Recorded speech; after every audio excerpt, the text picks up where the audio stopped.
Magandang araw sa lahat, welcome po ulit dito sa atin channel ang Biyahe y Komida. Maraming salamat sa lahat ng nag-subscribe, indeed.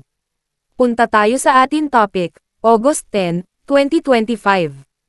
Marian Rivera namamayani sa TikTok sa viral na, Pogi, trend, nagbibigay kasiyahan sa mga tagahanga sa kanyang, boyish charm. Muli na namang umarangkada sa internet ang kapuso primetime queen na si Marian Rivera, na nagpalaglag sa puso ng isang napakalaking madla sa TikTok sa kanyang pagsali sa viral na Pogi, trend. Ang aktres-direktor, na meron makapangyarihang presensya sa platform ng pagbabahagi ng video, ay pinuri ng mga netizens para sa kanyang walang kahirap-hirap na ganda at kalog na alindog, sa ngayon kilalang clip. The trend, set to the song, Pogi, by Paul and Bolan, features the catchy lyric, "Sige kayo na Pogi, basta sakin yung dating, go ahead, you can be handsome, I'll take the charisma."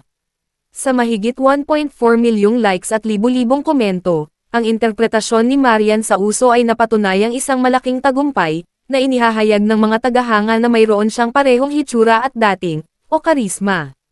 Sa maikling video, makikita si Marian na nakakasual ngunit nakaistilong damit, suot ang klasikong puting t-shirt, maong na pantalon, at isang sombrero.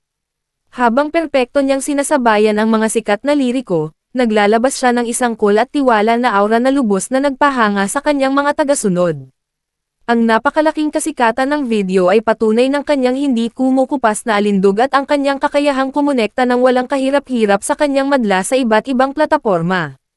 Pinatibay nito ang kanyang katayuan hindi lamang bilang isang simbolo ng telebisyon at pelikula, kundi bilang isang naglalakihang reyna ng social media.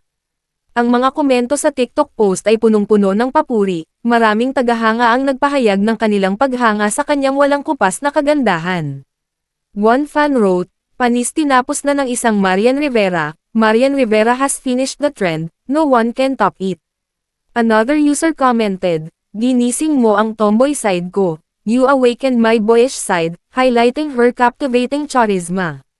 Other comments also touched on her youthful appearance, with one netizen remarking, "Mukha lang siyang 28 years old, she only looks 28 years old," and another saying, "Para ka paring teenager, you still look like a teenager." Ang mga reaksyong ito ay sama-samang nagpapakita ng kapangyarihan ng kanyang katangiang pangbituin at kung paano siya nananatiling paborito ng maraming henerasyon ng mga Pilipino. Ito ay hindi ang unang pagkakataon na namayani si Marian Rivera sa TikTok. Ang aktres ay may kasaysayan ng mga viral na video, na nakilahok noon sa iba pang tanyag na sayaw katulad ng mga trend na, Bugatti, at, Lockjaw. Ang kanyang patuloy na pakikilahok sa mga viral na hamon, na kadalasang umaabot sa milyong mga pananaw, ay nagpatibay sa kanyang reputasyon bilang isang makapangyarihang puwersa sa platform. E-click ang link sa description box at i-follow ang Instagram at TikTok ni Marian Rivera. At yan ang ating latest showbiz chika update for today. Huwag kalimutan mag-subscribe, click the notification bell for more showbiz chika updates, like and share the video at suportahan po ang ating Facebook page. Maraming salamat sa lahat ng nag-subscribe indeed. Magandang buhay sa lahat, adios!